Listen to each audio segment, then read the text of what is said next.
With the end of the war, one of the top British war secrets is now revealed. The secret of the oil and gasoline pipeline that fed the vast mechanized force across the Channel. To begin with, the pipeline ran from Liverpool to the Channel coast. But when the invasion was planned, it was realized something far larger was necessary if fuel was to arrive on the continent swiftly enough and in sufficient quantities. The first experiment was with a lead cable, 7 1/2 centimeters in diameter.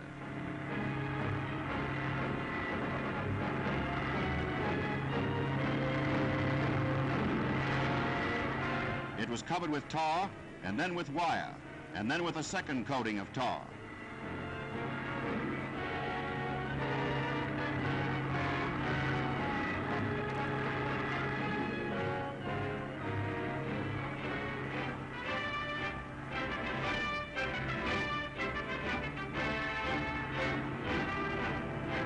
It was sunk in the Bristol Channel for a test. But for Normandy, it was not lead, it was steel they used. 6-meter lengths of steel pipe were welded together. Now each pipe is 1,000 meters long. It is as flexible as rubber.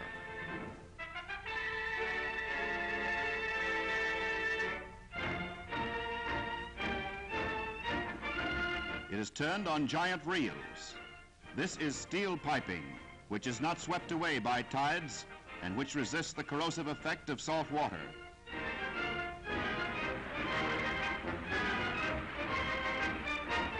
With the invading armies, these ships went, and from the enormous reels wound out the pipe into the sea, from England all the way to France.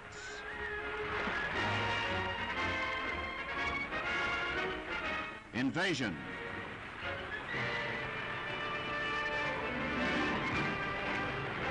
And behind the troops, behind the trucks, the jeeps, the tanks, the half-tracks, came the fuel, the oil and gasoline.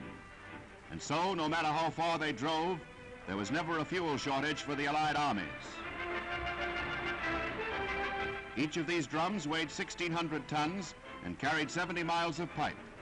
They were made hollow for buoyancy.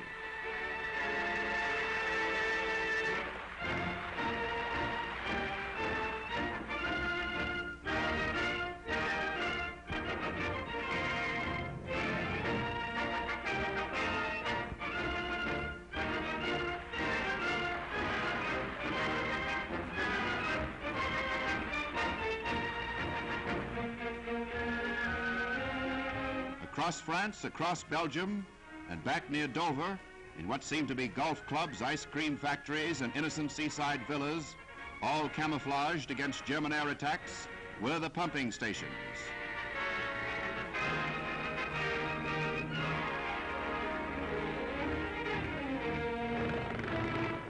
The pumps worked, pumping the lifeblood of the armies from the great British system into the new system in liberated Europe.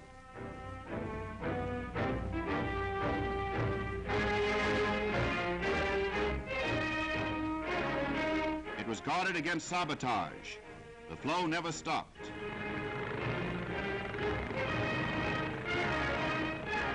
Neither did the armies. With such a vast supply system behind them, the final defeat of the Wehrmacht was, from the first, inevitable.